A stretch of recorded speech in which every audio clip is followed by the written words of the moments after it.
That was at the age of 6 probably, at home in the basement of my parents' house. But I think my first club match I played when I was 7 or 8 about, yeah.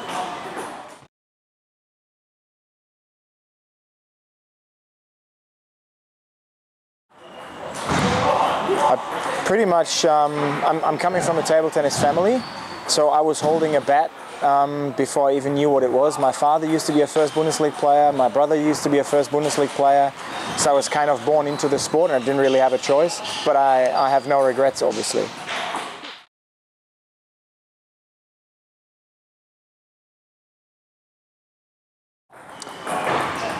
That was in 1989.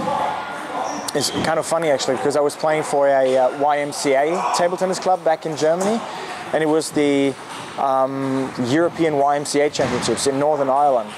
My first time, I was 13 years old, won the silver medal in the junior singles, so that was my first international tournament. But the first real international tournament was probably the US Open in Fort Lauderdale, Florida, 1997, together with my brother.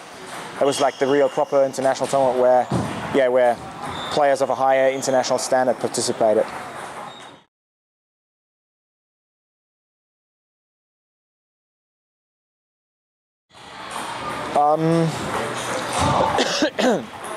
Good question. Back in Germany, probably promoting to second Bundesliga with my home club, and it determines, as a player, probably going up or promoting to second Bundesliga in Germany, and making it to the finals of the West German Championships in men's doubles twice. But probably as a high performance manager, back in Germany was probably, developing professional structures in my home club, helping to build a solid foundation for professional table tennis in my home club. That was something that took about 10 years, but looking back, this is something that I'm proud of. But like in my new life here in Australia, of course, being able to represent Australia at the Olympic Games. And the performance at the World Championships in Dortmund probably weren't too bad in March, April, and beginning of this year weren't too bad either.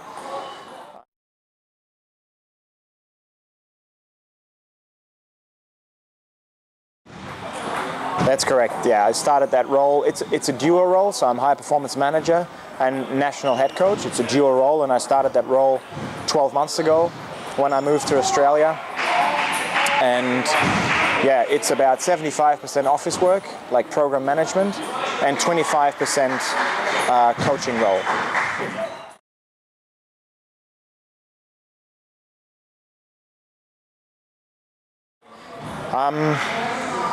If you look at it globally, I think my task as the high performance manager is to build up structures and to improve the high performance or professional table tennis structures in the country, to provide the juniors and the high performance players in this country with training opportunities, with competition opportunities, but at the same time it involves running coaching education, and certainly for the head coach part of my role, coaching of the national team players, and traveling, managing the national team, it's 2 senior squads. It's the men's and women's senior squads.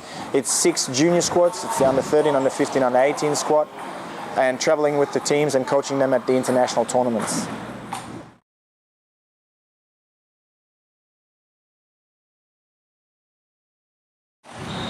That's correct. July 17th. That's the time. Exciting times ahead. It's just 2 weeks out, and you can see that, or you can feel that the excitement is building up, and players are getting sensitive about issues, but in general it's very, very exciting, and we can all take great pride of being able to represent Australia in London.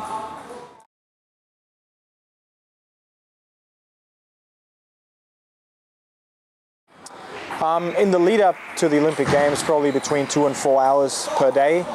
Given the fact that they're not professional players, they have other work commitments as well, so they have to feed training in between other commitments, but it's probably between 2 and 4 hours a day.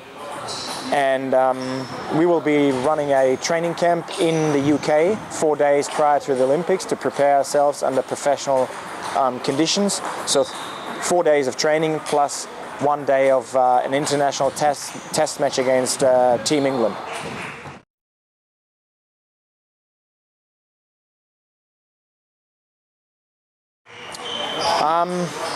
Tough question, obviously. If we knew that in advance, I think, to be honest, we're in the team events. We're in the men's team. We're seated 16th, so at the bottom of the starting field.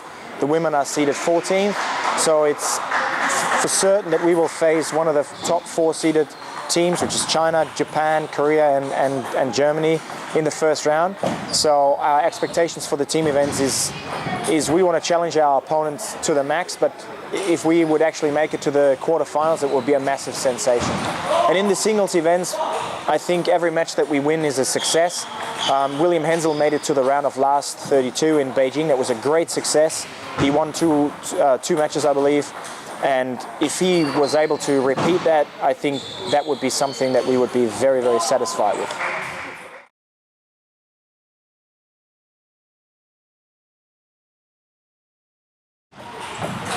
That's not such a difficult question because it's going to be China, in my opinion. They're just too strong. They're far ahead of the rest. Even although Korea, Japan, Germany are doing really, really good work, they have very, very professional structures. But the density of players in China is just completely out of this world.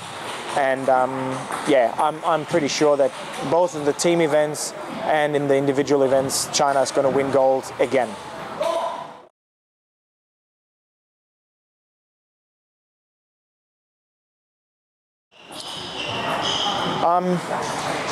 I can just say train hard on a daily basis, work hard if you want to become a high performance, or if you want to become a really, really good table tennis player. It's a lot of work. It takes a lot of mental and physical effort. You have to be in the training hall on a daily basis, whether you like it or not.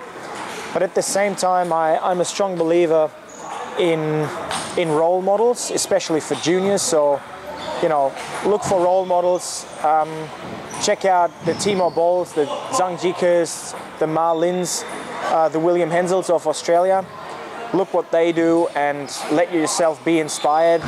And look for role models and try to copy them. Be inspired and enjoy the game, obviously.